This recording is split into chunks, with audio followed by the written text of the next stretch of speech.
مولاي صل وسلم دائما أبدا على حبيبك خير الخلق كلهم. اللہ اکبر. السلام علیکم ورحمۃ اللہ وبرکاتہ. الحمد للہ رب العالمین، الصلاۃ والسلام علی خاتم الانبیاء والمرسلین. فاعوذ باللہ من الشیطان الرجیم. بسم اللہ الرحمن الرحیم. کنتم خیر امۃ اخرجت للناس تأمرون بالمعروف وتنہون عن المنکر ان اللہ وملائکتہ یصلون علی النبی یا ایہا الذین آمنوا صلوا علیہ وسلموا تسلیما. اللہم صل علی محمد وآلہ وبارک وسلم وصل علیہ. الصلاۃ والسلام علیک یا سیدی یا رسول اللہ وعلی آلک وصحابک یا حبیب اللہ. الصلاۃ والسلام علیک یا نور اللہ وعلی آلک وصحابک یا محبوب اللہ. الحمدللہ ثم الحمدللہ. اللہ نے اپنے فضل کرم سے ہم سب کو اپنے محبوب کا امتی بنایا ہے. یہ حضور کا امتی ہونا اتنا بڑا اعزاز ہے، اتنا بڑا اعزاز ہے، اتنا بڑا شرف ہے، اتنا بڑا اللہ کا احسان ہے کہ ہمیں اس کی صحیح معنوں میں قدردانی کی ضرورت ہے. جب اس کے بارے میں اس کو آگہی ہوگی تو قدردانی آتی ہے.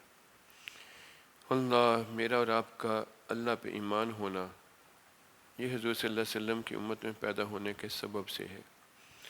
اگر امت میں نہ پیدا ہوتے، اس کو پتہ نہ ہوتا کہ کون ہے اس کا بنانے والا، پھر احکامات خدا پہ عمل وہ اللہ کے رسول صلی اللہ علیہ وسلم کے سینے کے اندر ڈالیں گے. اب اگر حضور صلی اللہ علیہ وسلم کے منہ پاک سے نہ بات نکلتی تو ہم اس کو کس طریقے سے میں پتہ چلتا کہ ہمارا رب ہمارے لیے کیا چاہتا ہے. یہ ساری عظمتیں یہ اللہ تبارک و تعالیٰ نے انسانوں ساروں کے اندر میں ڈالیں انبیاء کے صدقے سے. اور افضل الانبیاء کی امت کو بھی اللہ نے افضل بنایا. وہ اس لیے نہیں افضل بنایا کہ ان کی کوئی عبادتیں زیادہ ہیں، ان کی کوئی نیکیاں زیادہ ہوں گی، ان کی لمبی لمبی عمریں ہوں گی تو اس کی وجہ سے یہ بہت زیادہ جو ہے وہ احکامات خدا پہ عمل کرتے ہوئے اس کا اجر اکٹھا کریں گے. یہ تو الٹا کام ہے. اس کی عمریں بھی تھوڑی ہیں اور اس طرح جو ہے یہ ساری چیزیں بھی تھوڑی ہیں، لیکن ان کے اندر افضلیت کس لیے کہ حضور کے خصائص کی برکت سے. ہم نے پچھلے کچھ جمعوں میں پڑھا تھا، حضور صلی اللہ علیہ وسلم نے فرمایا مجھے اللہ نے خصائص اختصار کا دی ہے. اور عجیب بات لگتی تھی تھوڑا کس طرح ہے زیادہ ہے، اس تھوڑے کے اندر میں برکت کی بات تھی. اللہ اکبر. اب اللہ پاک نے اپنے محبوب کی امت کے لیے یہ تھوڑی چیزوں کا اجر زیادہ دیا ہے. اور وہ اجر کیوں دیا ہے؟ رسول اللہ صلی اللہ علیہ وسلم کے صدقے سے، آپ کی وجہ سے. چند باتیں میں نے عرض کرتا ہوں، کچھ میں نے رات کو بھی چند باتیں عرض کی تھیں. اللہ پاک فرماتا ہے قرآن پاک میں وَكَذَلِكَ جَعَلْنَاكُمْ أُمَّةً وَسَطًا لِتَكُونُوا شُهَدَاءَ عَلَى النَّاسِ. اللہ اکبر. اللہ پاک فرماتا ہے میں نے تمہیں سب سے افضل امت بنایا تاکہ تم لوگوں پر گواہ بن جاؤ. وَيَكُونَ الرَّسُولُ عَلَيْكُمْ شَهِيدًا. تمہارے گواہ تمہارے رسول ہیں. یہ واقعہ بڑا عجیب و غریب ہے. یہ سورۃ بقرہ کے اندر میں یہ بات آئی کہ جب باقی امتوں کے متعلق آخرت میں اللہ پاک سوال فرمائے گا کہ تم تک میرا پیغام پہنچا نہیں تھا، وہ ایک دم کہیں گے نہیں. اللہ ان انبیاء سے پوچھے گا کہ تم نے میرا پیغام ان تک پہنچایا نہیں تھا. کہیں گے اللہ ہم نے تیرا پیغام ان تک پہنچایا تھا، یہ جھوٹ بول رہے. اللہ انبیاء سے پوچھے گا تمہاری گواہی بھی دینے والا ہے کوئی؟ تو کہیں گے امت محمد ہماری گواہی دے. یہ امت محمد سے پوچھا جائے گا تو یہ کہیں گے ہمارے نبی نے ہمیں کہا تھا کہ پہلے رسول آئے تھے ان کا یہ کام تھا، کیونکہ اللہ کے کلام میں پچھلی امتوں کا، پچھلی کتابوں کا، ان ساری چیزوں کا ذکر ہے۔ اللہ اکبر۔ اب اس امت کی شہادت دیکھو کتنا درجہ رکھ رہی ہے، اللہ اکبر۔ اب یہ دیکھو کتنی ہمیں اچھی بات لگی شہادت، کہ ہمارے لیے اتنا اللہ نے کہا۔ لیکن اللہ پاک کے رسول صلی اللہ علیہ وسلم، بخاری شریف کی حدیث ہے، وہ فرماتے ہیں، مختلف حدیثیں ہیں، ان میں سے ایک عرض کرتا ہوں کہ جب 40 مسلمان بندے کسی مردے کو جنازہ پڑھتے وقت یہ دل سے شہادت دیں کہ یہ نیک بندہ تھا، تو اللہ مومن بندوں کے گمان کے مطابق اپنا گمان ان کے لیے بناتا ہے، ان کے لیے رحمت ڈالتا ہے۔ اسی بخاری شریف میں رسول اللہ صلی اللہ علیہ وسلم فرماتے ہیں، کس زبان کی گواہی؟ دین پاک ہے، دین میں کوئی ملاوٹ نہیں، الا للہ دین الخالص۔ اور گواہی ایک ایسی چیز ہے جو امانت کی طرح ہے، ایمان بھی امانت کی طرح ہے، اس لیے گواہی کو بھی آدھا ایمان کی بات کی گئی ہے، جس طرح اور باقی چیزوں کو آدھا ایمان کی بات کی گئی۔ اب جس کی زبان پاک نہ ہو، کیا اس کی گواہی قبول ہوگی؟ یہ دنیا کے اندر میں گواہیوں کے اوپر، گواہ کے اوپر جرح کی جاتی ہے، یہ تو عادتاً جھوٹا ہے، اس نے فلاں فلاں وقت میں ایسے جھوٹ بولا تھا، وہ قسم کھا کے بھی گواہی دے رہا ہو تو اس کی گواہی کسی بھی قانون میں دنیا میں نہیں مانی جاتی۔ حتیٰ کہ اللہ کے رسول صلی اللہ علیہ وسلم کے فرمان کی روایت کے لیے جو جرح و قد ہوتی ہے کہ فلاں نے روایت کی، فلاں نے روایت کی، فلاں نے روایت کی، فلاں نے روایت کی، وہ جو فلاں ہوتا ہے اس کے اوپر یہ بات آتی ہے کہ اس بندے سے کبھی بھی منہ سے کوئی جھوٹ نکلا ہے، کسی جگہ پہ کوئی بات ایسی ہوئی ہے، اب اس کی روایت کو ضعیف قرار دیا جاتا ہے۔ اور وہ جو فرمان تو رسول اللہ صلی اللہ علیہ وسلم کا ہوتا ہے، لیکن اور روایت والے کے ذوف کی وجہ سے، اس کے کردار کی ذوف کی وجہ سے اس حدیث کو ضعیف حدیث کہہ دیتے، کیونکہ جس نے بتایا ہے وہ تو اس کی زبان پہ بات نہیں ہوگی۔ جب دنیا کے اندر میں یہ ہیں تو میرے رب کے سامنے جو سبحان ذات ہے، پاک ذات ہے، اس کے سامنے پلیت زبان کی گواہی بنے گی؟ تو میری اور آپ کی عظمت اس کی پلیتی کو دور کرنے سے، جس میں عادتاً جھوٹ ہو، غیبت ہو اور اس طرح کی چیزیں اس کے ساتھ ہوں، تو اس کی گواہی کی تصدیق کہاں ہوگی؟ اس لیے بخاری شریف میں حدیث ہے، زبان کی حفاظت کرنے والے مسلمان جب گواہی دیں گے تو اللہ اسے قبول فرمائے گا۔ اللہ اکبر۔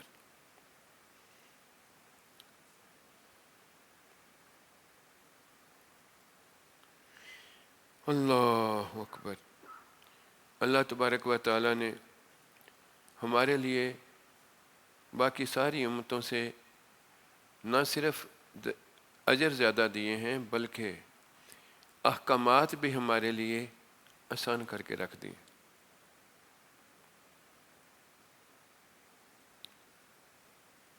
5 نماز 50 کے برابر کی گئی ہیں، اور اللہ تبارک و تعالیٰ نے خود فرمایا، یرید اللہ بکم اليسر ولا یرید بکم العسر۔ اے امت محبوب، یہ ہمیں کہا گیا، اللہ تمہاری آسانی چاہتا ہے، تمہیں دشواری پسند نہیں کرتا۔ رسول اللہ صلی اللہ علیہ وسلم اللہ کے سامنے کھڑے ہو کر عبادت کیا کرتے تھے، دن رات پوری رات کھڑے ہیں، پاؤں پہ تھوڑی سوجن آ گئی، اللہ نے اس وقت فرمایا اتنی مشقت نہ کیا کر، اور وہیں سے اللہ پاک نے فرمایا کہ رات تمہارے آرام کے لیے، دن تمہارے اس کام کے لیے۔ اور اگر تم اللہ کی رضا اور خوشنودی کے لیے اللہ کے حکموں کے مطابق تمام زندگی بسر کر رہے ہو، تو تمہاری ساری زندگی کے ہر لمحے کا اجر اس طرح ہے جیسے تم عبادت کر رہے ہو، یعنی کہ نماز پڑھ رہے ہو، سجدہ کر رہے ہو، رکوع کر رہے ہو، قیام کر رہے ہو۔ میرا آپ کا حلال رزق کی طرف تگ و دو کرنا، اللہ نے یہ فرمایا ہے، اپنے جو ہمارے اوپر ہیں بچے، ان کے نان نفقے کا بندوبست کرنا، یہ اللہ کی خوشنودی اور رضا کے لیے ہو تو اس ہر ساری کی ساری حالت میری اور آپ کی جو ہے وہ عبادت کی گنی جا رہی ہے حضور کے صدقے سے۔ اللہ اکبر، کتنے کتنے آسانی والی یہ چیزیں اللہ تبارک و تعالیٰ نے ہمارے لیے بنائی۔ حتیٰ کہ اللہ نے سب سے بڑی آسانی ہمارے لیے یہ کر دی احسان کرتے ہوئے، فَاتَّبِعُونِی، یہ میرا محبوب ہے، مجھے بڑا ہی پیارا لگتا ہے، تم صرف اس اتباع میں آ جاؤ، یحببکم اللہ، تم مجھے پیارے لگ رہے ہوگے۔ اب جس فعل میں بندہ اللہ کو پیارا لگ رہا ہے، کیا وہ عبادت سے کم ہے؟ وہ سب سے بڑی عبادت ہے۔ حتیٰ کہ مروجہ عبادتیں جو ہیں وہ بھی اس صورت میں ہیں اگر حضور نے کی ہے تو تم کرتے ہو، اگر حضور نے نہیں کی تو وہ عبادت نہیں ہوتی۔ مثلا عید والے دن رسول اللہ صلی اللہ علیہ وسلم نے فجر کی نماز کے بعد نفل نہیں پڑھے۔ آپ نے کہا اب عید کی نماز ہوگی، اس کی تیاری کریں۔ وہ کوئی شخص یہ کہے کہ نہیں میں نے شراک پڑھنی ہے، میں نے چاشت پڑھنی ہے، میں نے یہ کرنا ہے اس وقت عید کی نماز سے پہلے، تو وہ عبادت تو ہے لیکن اللہ کی ہاں عبادت نہیں ہے۔ کتنا اللہ پاک نے ہمارے لیے فَاتَّبِعُونِی کہہ کے یہ بات کر دی۔ اور یہی بات ایک دوسری حدیث میں ہے، حضور صلی اللہ علیہ وسلم نے فرمایا قربانی نماز پڑھنے کے بعد کرو۔ اب ایک شخص نے قربانی کر کے آ گیا، تو کیا کر رہا ہے؟ قربانی کر رہے ہیں۔ آپ نے کہا تیری ہوئی نہیں۔ یہ ساری مثالیں اس لیے دیں فَاتَّبِعُونِی، میرے اور آپ کی آسانی کے لیے دیں، کہ جس طرح نبی پاک صلی اللہ علیہ وسلم نے آپ کے لیے بتایا ہے، آپ کے لیے سفر کے اندر میں حضور صلی اللہ علیہ وسلم کو اللہ نے آسانی دی کہ سفر کے اندر میں تو آدھی نماز پڑھ لے۔ اللہ پاک نے آسانی اس طرح کر دی کہ تجھے جس جگہ کے اوپر بھی وقت ملے، بس جگہ صاف نظر آ رہی ہے، پاک ہے، تو نماز پڑھ۔ اس سے پہلی امتوں کے لیے عبادت کرنے کے لیے ان کو سفر کر کر کے ان جگہوں پہ جانا پڑتا تھا جو عبادت کے لیے مخصوص تھیں۔ حضور صلی اللہ علیہ وسلم کے لیے اللہ نے اتنی کی کہ تو جس جگہ پہ بھی سجدہ کر، پوری زمین تیرے لیے میں نے عبادت گاہ بنا دی، اور پوری امت کو یہ اللہ پاک نے دے دی۔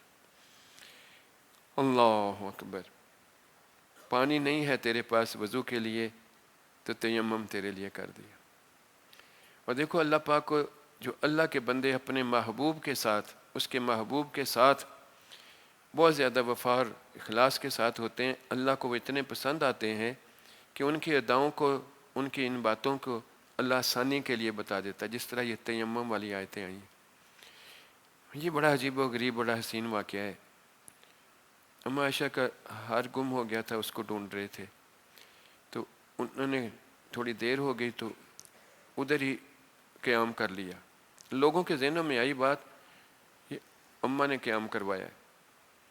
اس طرح ہمارے ہاں اکثر بغیر سوچے سمجھے عادتاً ہم یہ باتیں کرتے ہیں۔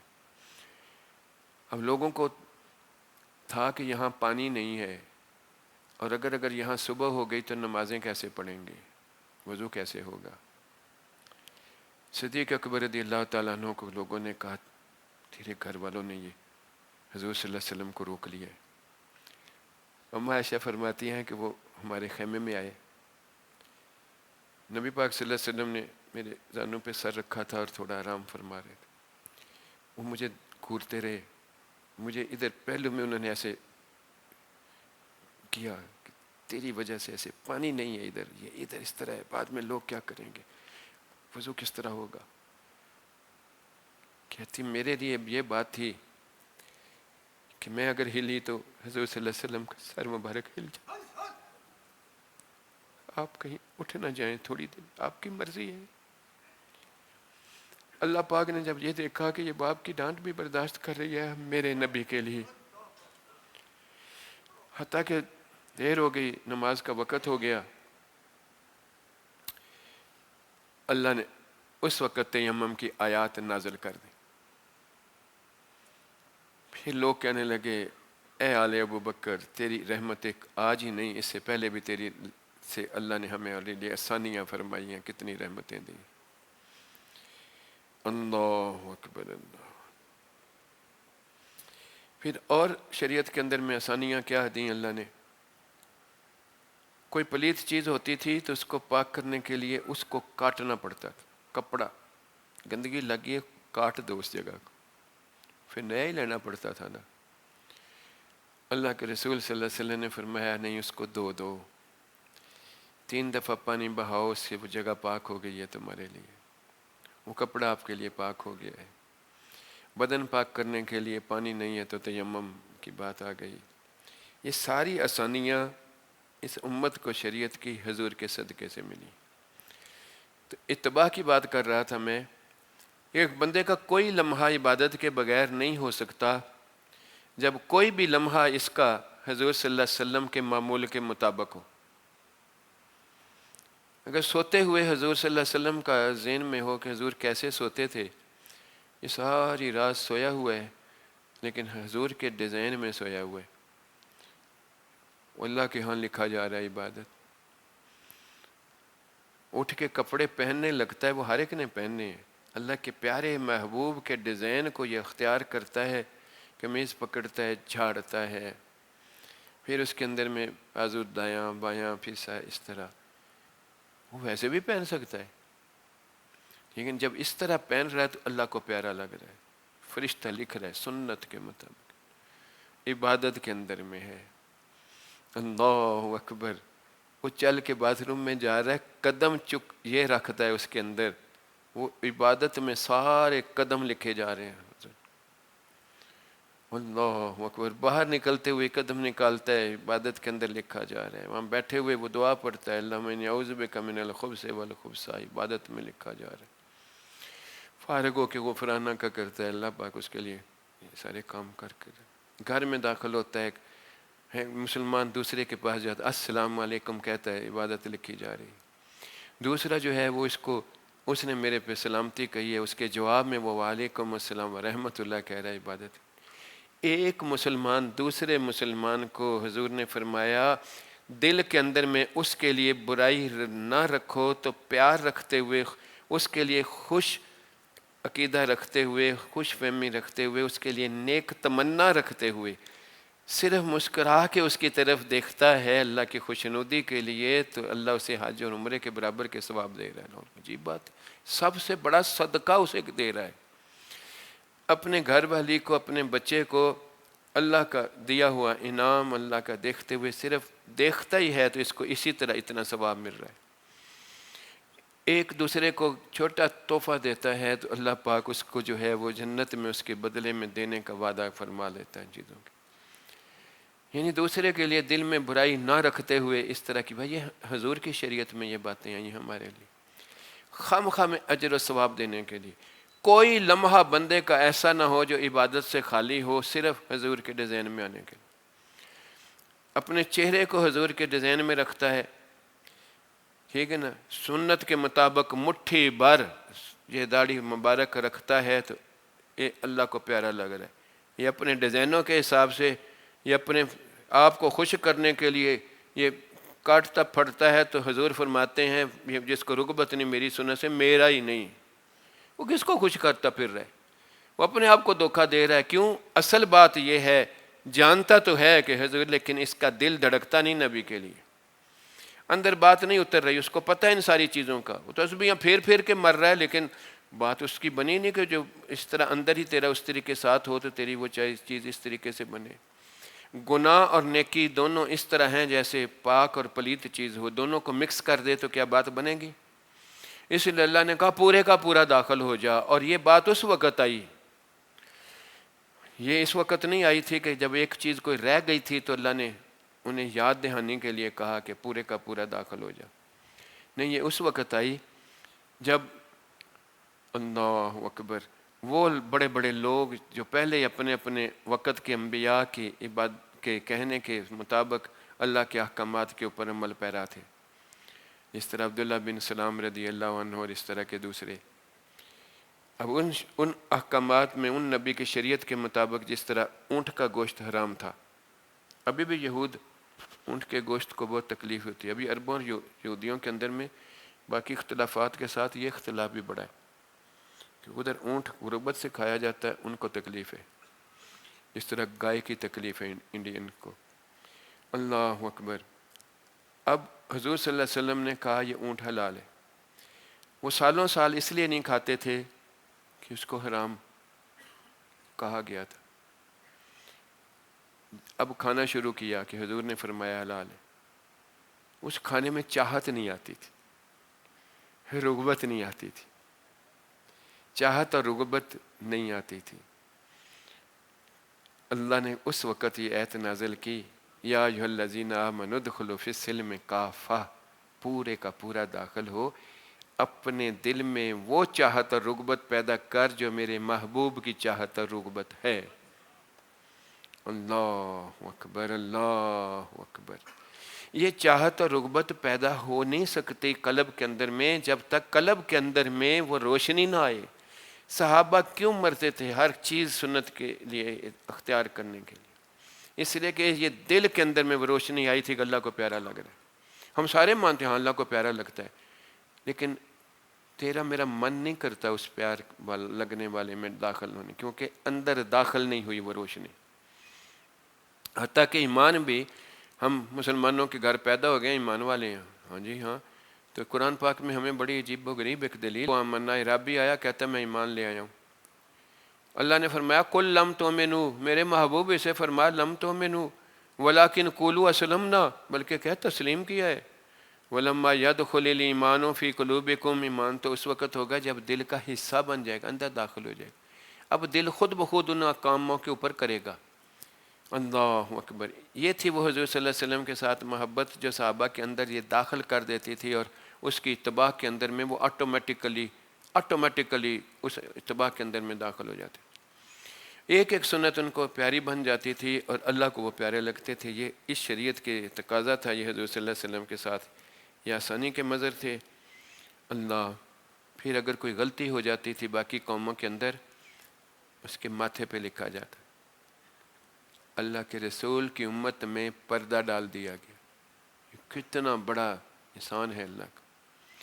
اجتماعی عذاب آتا تھا، اللہ کافروں کا غلبہ اجتماعی آ جاتا تھا، حضور کی امت پہ مکمل غلبہ نہیں آئے گا، کسی نہ کسی جگہ پہ مسلمان آزاد ہے، اور اجتماعی عذاب نہیں آئے گا، صرف وارننگ آئے گی، اور وارننگ آتی ہے مختلف قسم کے چیزوں سے، زلزلے اور یہ ساری چیزیں، لیکن اس طرح نہیں ہوتا کہ مسلمانوں کی شکلیں بدل جائیں، ان کے اوپر پتھروں کی بارش ہو کے سارے ختم ہو جائیں، سارے جو ہیں وہ زمین میں دس جائیں، جس طرح قوم عاد، قوم سمود اور ان کے اوپر ساری چیزیں آئیں۔ اللہ اللہ اللہ اللہ اللہ اللہ اللہ۔ حتیٰ کہ جہاد کے بعد غنیمت بھی ان کے لیے حلال کر دی گئی۔ اللہ اکبر۔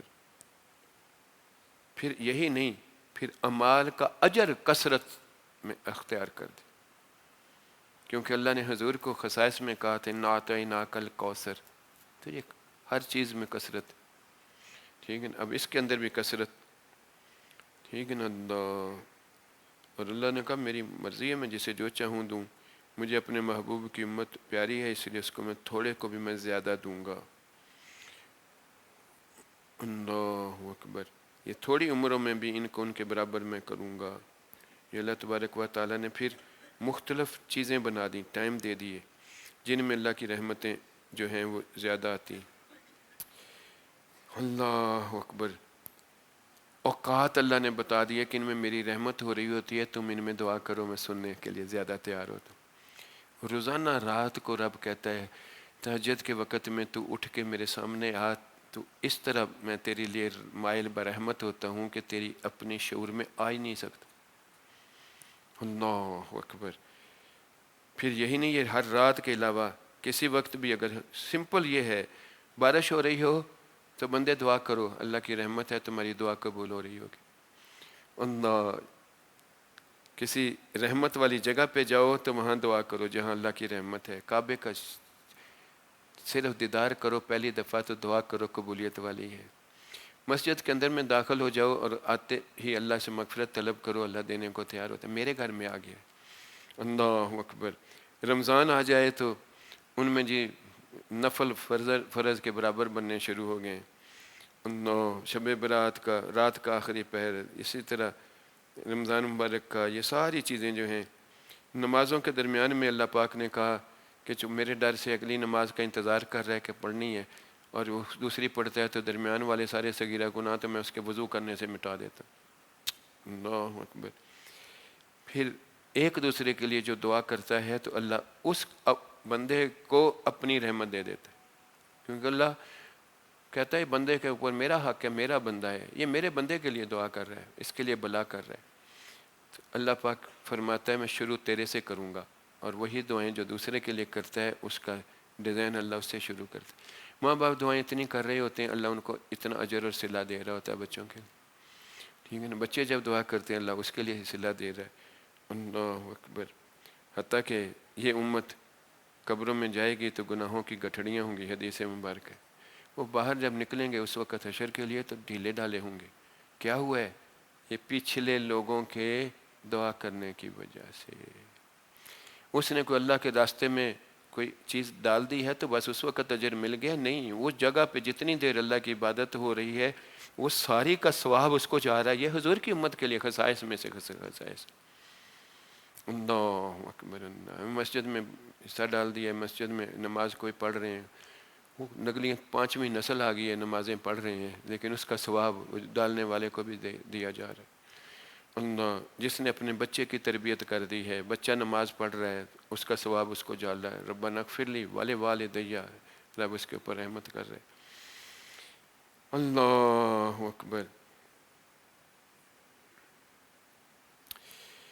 ابو موسیٰ اشعری سے مروی حدیث ہے، میری امت مرحومہ ہے، اس پر اللہ کی خاص رحمت ہے، کیونکہ اس کا نبی تمام جہانوں کے لیے رحمت میں آیا، اسے آخرت میں باقیوں کی طرح سخت عذاب نہیں ہوگا، بلکہ بہت سارے جو دنیا میں فتنے، زلزلوں اور اس طرح کی چیزیں ہو گئی ہوں گی، اللہ ان کے عوض ان کی سزاؤں کو معاف کر دے گا۔ یہ سیئات حسنات سیئات کی جگہ یہ بھی اللہ نے اس امت مرحومہ کے لیے دی۔ اللہ اکبر، اللہ اکبر، اللہ اکبر۔ یہ ساری باتیں جو ہیں یہ تو دنیاوی زندگی کے ہیں، لیکن اخروی زندگی کے بھی اللہ پاک نے اس امت کو بہت سارے خصائص دیے ہیں۔ سب سے پہلے اس کا حساب ہوگا، وہ حشر والے دن کی سختیاں سب سے کم برداشت اسے کرنی پڑیں گی اس امت کو۔ پھر 70,000 بندوں کو اللہ بغیر حساب کے جنت میں داخل کرے گا، کسی اور امت نہیں، حضور کی امت۔ اللہ اکبر۔ حضور کی نگرانی میں اللہ پل سے گزارے گا۔ اللہ۔ پھر جنت میں سب سے پہلے یہ لوگ داخل ہوں گے، اور 120 صفحے اگر ہیں تو ان میں 80 صفحے حضور کے کلمہ پڑھنے والوں کی ہوں گی۔ یہ ساری چیزیں جو ہیں یہ حضور کی ان خصائص کی وجہ سے، جس کی وجہ سے یہ ساری چیزیں ہیں۔ اللہ کے حضور صلی اللہ علیہ وسلم کو جو اللہ نے خصائص عطا کیے اس کا یہ صدقہ ہے امت کے لیے۔ اب شرط ساری یہ ہے کہ یہ بندہ جانتا ہے ان ساری چیزوں کو، لیکن اس کو جاننے کے باوجود عقل روشن ہے، دماغ روشن ہے، ہر چیز کو کہتا ہے ہاں یہ ہے، لیکن دل روشن نہیں ہوتا بندے کا تو محروم ہو جاتا۔ ہم بندے کو جس طرح نماز پڑھو جی، نماز کے اتنے فضائل ہیں، نماز فحش اور منکر کو روک دیتی ہے، یہ قرض کی طرح ہے، یہ فرض کی طرح ہے، یہ مجرم ہے رب کے سامنے، سب کچھ پتہ ہے اسے، اس کا مزاج نہیں ملتا، اس کا دل نہیں کرتا پڑھنے کو۔ کیا پڑھ لے گا؟ بولو پڑھ لے گا؟ صادق اور امین حضور کو صلی اللہ علیہ وسلم کو کافر بھی کہتے تھے، لیکن یہ صدق نہیں انہیں پہچانا جاتا تھا کہ رسول اللہ ہے، صادق ہے ہاں، تو وہ جو کہہ رہا ہے میں رسول اللہ ہوں تو یہ صدق نہیں ہے، یہ سچ نہیں ہے۔ لیکن اس لیے آپ نے فرمایا جب تک یہ محبت، جب محبوب بنتا ہے تو محبوب میں نقص کبھی نظر آتا، لیکن دل میں وہ روشنی ہو کہ یہ دل اس کو پسند کر لے، لیکن مزاج مل جائے، پھر باقی بات نہیں رہتی۔ اللہ اکبر۔ اصحاب میری آپ کی طرح بندے تھے، لیکن جب انہوں نے اپنے دل کو حضور صلی اللہ علیہ وسلم کے دل کے ساتھ لگا دیا، اندر روشنی ایسی آئی، وہ سنتے بعد میں تھے، عمل کرنے کو پہلے ہی تیار ہو جاتے، سنتے بعد میں تھے، عمل کرنے کو پہلے تیار ہو جاتے تھے۔ وہ اس نسبت کی وجہ سے تھا۔ یہ سارے خصائص حضور کی نسبت یہ ہے کہ حضور کے امتی ہیں، لیکن ان امتیوں کے اندر میں اس کا اندر نور کا پہنچنا، یہ وہ نسبت کی برکات ہیں جو اس کے اندر داخل ہوتی ہیں تو اس کو خود بخود حاصل ہو جاتی. اور میری آپ کی طرح بندے ہیں، حکم وہی ہیں، ان کے لیے بھی حکم ہمارے لیے بھی ہیں، لیکن رب انہیں کہلا رضی اللہ تعالیٰ عنہم و رضوا عنہ، میں ان پہ راضی ہو گیا اور یہ میرے پہ راضی ہو گیا. ہمارے لیے کیوں نہیں کی بات؟ اس لیے کہ ان کے اندر وہ روشنی آئی اس نسبت کے ساتھ. انہوں نے سنا بعد میں، اس نے ہاں پہلے کیے. ٹھیک ہے نا. ابھی ہمارے پاس قرآن کا حکم آتا ہے، اچھا وہ کس طرح ہے، یہ ایسے، اچھا کس طرح یہ. ان کے اندر سننے سے پہلے یہ تیار ہوتا تھا، کہتا تھا ہاں. میں 2 مثالیں آپ کے سامنے عرض کرتا ہوں. کعب بن مالک بیٹھے تھے لوگوں کے سامنے، اور آپس میں بیٹھے دوست کمرے میں بیٹھے ہیں تو شراب پی رہے ہیں، اس لیے منع نہیں ہوئی تھی. کوئی بچہ آ کے کہتا ہے چاچو یہ جو تم پی رہے ہو یہ رسول اللہ صلی اللہ علیہ وسلم نے آج اللہ کا حکم سنایا ہے کہ یہ نجس ہے. اب لفظ نجس سنا ہے، دل کے اندر میں نجاست کی پہچان اتنی آئی کہ وہ ہاتھ میں نہیں رہی، پھینک دی گئی. وہ برتن جس میں یہ پڑی تھی وہ بھی اتنا نجس لگا کہ اس کو توڑ دیا گیا. اتنا نجس لگا کہ اس کو بیچ کر آنے والا مال بھی نجس لگا، کافروں کو بھی نہیں بیچی. ٹھیک ہے نا. ہم ادھر آج سوچتے ہیں مسلمان کہتا ہے یہ باہر میں گیا، ادھر بھی مسلمان ہیں، ان کے سٹوروں کے اوپر یہ چیز ہے. نہیں، ہاں کافروں کے لیے ہے. اگر نجس لگ رہی ہو تو کیا اور کوئی کاروبار نہیں ہوتا؟ بات تو ادھر دل کے اندر میں نجس لگنے کی ہے. اللہ اکبر، اللہ اکبر. ٹھیک ہے. جب حضور صلی اللہ علیہ وسلم کے لیے اتباع کی بات آئی، جس طرح کا بھی کوئی بندہ تھا، جس علاقے کا تھا، اس کا کلچر جو تھا وہ کلچر محمد صلی اللہ علیہ وسلم بن گیا. اس کا ڈیزائن ظاہراً خلقاً حضور صلی اللہ علیہ وسلم کے ڈیزائن میں ایک دم سے پورے کا پورا داخل ہو گیا. ٹھیک ہے. اس کے اپنے فیشن ختم ہو گئے، حضور کو کی ڈیزائن میں وہ آٹومیٹیکل دھل گیا، کیونکہ دل کے اندر میں وہ روشنی آئی تھی. ایک اور حدیث سنا دیتا ہوں. 2 امائیاں جا رہی تھیں مدینہ شریف میں. بچے نے دیکھا تو اس نے کہا اماں آپ ننگے سر جا رہی ہو؟ نے کہا روز جاتی ہیں بیٹا، کوئی نئی بات ہو گئی ہے؟ نے کہا اچھا آپ کو نہیں پتہ چلا. آج صبح رسول اللہ صلی اللہ علیہ وسلم نے اللہ کا حکم سنایا ہے، اپنے گھر والیوں اور مسلمان عورتوں کو بتاؤ اوڑھنی اوڑھا کریں، زینت کی حفاظت کیا کریں. یہ پردے کا پہلی دفعہ حکم آیا. اب اگر مائی کے دل میں یہ بات آتی ہے اب کیا ہوگا؟ یہ پکی بات ہے. تو نے کہاں سے سنی؟ یہ نہ مانتا تو پوچھتا نا، یہ نہ مانتا تو پوچھتا تو کیسے بات کر رہا ہے، تو نے کہاں سے سنی، کیا صحیح ہے؟ نہیں. چلتے چلتے گھر تک جاتی نا. اس نے فوراً کہا ہاں. ادھر ہی بیٹھ گئی، کہتی اس گلی میں میرا گھر ہے، جا چادریں لے کر آ ہماری. یہ فرق. ٹھیک ہے. کیوں رب انہیں رضی اللہ نہ کہے؟ ٹھیک ہے. اس لیے حضور صلی اللہ علیہ وسلم کے یہ امت کے اندر جو خصائص ہیں حضور صلی اللہ علیہ وسلم نے صرف بتائے نہیں ہیں، بلکہ وہ اندر دلوں کے اندر داخل کیے ہیں تاکہ اسے کما حق کو ہو مستفید ہو جائیں. ٹھیک ہے نا. اور وہ مستفید ہونے والے تھے، وہ جن کے ہاتھ میں یہ نسبت گئی تھی وہ اللہ کی رحمت ان کے لیے گئی. اس لیے کہا رضی اللہ، پہلے رب راضی ہوا، اس کی رحمت ہوئی. وہ رحمت یہ تھی کہ حضور کے ہاتھ میں ہاتھ گیا ہے اور اندر وہ روشنی چلے گئی. قیامت تک کے لیے ہمارے نبی کی نبوت ہے، نیا نبی کوئی نہیں آنا. تو پھر حضور صلی اللہ علیہ وسلم کے بعد من النبیین، صدیقین، شہداء، صالحین کی باری آتی ہے. اللہ اکبر، اللہ اکبر. وہ صالحین کون ہیں؟ ان رحمت اللہ قریب من المحسنین. وہ ہیں جن کے لیے اس طرح دلوں کے اندر میں روشنی ہے، گویا کہ وہ دل ان کا جو ہیں وہ اللہ کے ساتھ لگے ہوئے ہیں، اور اس طرح یاد میں رب رہتا ہے کہ رب بولتا نہیں اور اپنی صفات سمیت ان کے سامنے واضح ہے کاننا کا طرح. اللہ نے ان کے لیے کہا کہ ان کے بغیر کسی اور کے پیچھے نہ چلنا. ولا تطع من اغفلنا قلبه عن ذکرنا واتبع هواه وكان امره فرطا. اس کے لیے کہا واصبر نفسك مع الذين، ان کو ان لوگوں کے پاس لے کر جا اپنے آپ کو، یدعون ربهم بالغداة والعشی یریدون وجهه ولا تعد عیناک عنهم، جو اپنے دل جن کے اللہ کی یاد میں اس طرح ہیں گویا کہ وہ رب کو چہرے بلا کیف کو وہ اس طرح دیکھتے ہوں. وہ دیکھ نہیں سکتے تو اسے کامل یقین میں ہے کہ وہ تو انہیں دیکھ رہا ہے نا. ولا تعد عیناک، اپنی نظریں ان سے نہ پھیر. ان کی نظریں تمہارے دلوں پہ پڑیں گی تو اس کے اندر وہ روشنی آ جائے گی، یہ بھی اللہ کے ساتھ لگ جائیں گے۔ ٹھیک ہے نا؟ وہ صالحین میں سے سیدنا عبد القادر جیلانی رضی اللہ عنہ کا زمانہ آتا ہے، نسبت میں چور آتا ہے، کبھی دل میں خیال بھی چوری کا نہیں دوبارہ گیا۔ وہ سارے کے سارے خلقن بھی بدلے، خلقن بھی بدلے۔ خواجہ خواجگان نے لاکھوں مسلمان کیے تھے، وہ اس نور اندر داخل کیا تھا، زبانی کلامی باتیں نہیں تھیں، اندر سے دل بدل گئے تھے، تو وہ پورے اعمال کے اندر میں مسلمان نظر آتے تھے۔ اور مجدد پاک کے زمانے میں بھی دین اپنا بن کے، جس طرح آج کل سب سے بڑا فتنہ جو دین ابراہیمی والا آنے والا ہے، ٹھیک ہے نا؟ مکس کر کے سارے دین اکٹھا کر دو، یہ کیسی کی بات ہو سکتی؟ ٹھیک ہے نا؟ تو اسی طرح جو ہے اس نے بھی اسی طرح کا دین اس وقت کا دین اکبر الہی بنایا تھا۔ یہ پہلی قسط تھی ورلڈ آرڈر کی۔ اس وقت دو قومی نظریے کا اصلی جو بات تھی وہ مجدد الفسانی امام ربانی نے، وہ دلوں کے اندر میں وہ بات ڈالتے گئے، تجدید دین ہوتی گئی۔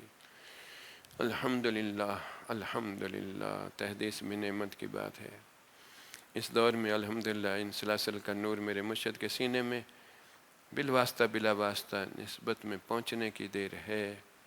دلوں کے اوپر اللہ کی رحمت آتی ہے، اس کی آنکھ کھلتی ہے تو اس سنتا بعد میں ہے، یہ ماننے کو پہلے تیار ہے، اور ظاہراً ایک دم سے وہ نسبت نظر آتی ہے سنت مطہرہ کے اندر میں نمونہ بنے ہوئے۔ اللہ اکبر۔ پھر آہستہ آہستہ وہ روشنی اس کے خلق کو بھی تبدیل کرتی ہے۔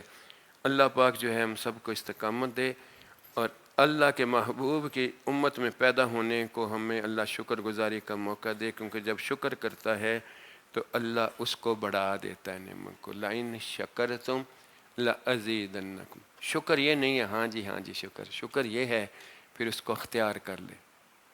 جب اس کو اختیار کرتا ہے تو یہ اصل شکر ہے۔ اس نے اس کو قبول کیا، اس نعمت کو، اور اس نعمت کو قبول کرنا سب سے بڑا شکر ہے۔ پھر اللہ اس کو بڑھا دیتا ہے، اس کو استقامت دیتا ہے، اس کی برکتیں دیتا ہے، اس کی ساری چیزیں دیتا ہے۔ وآخر دعوانا الحمد للہ رب العالمین۔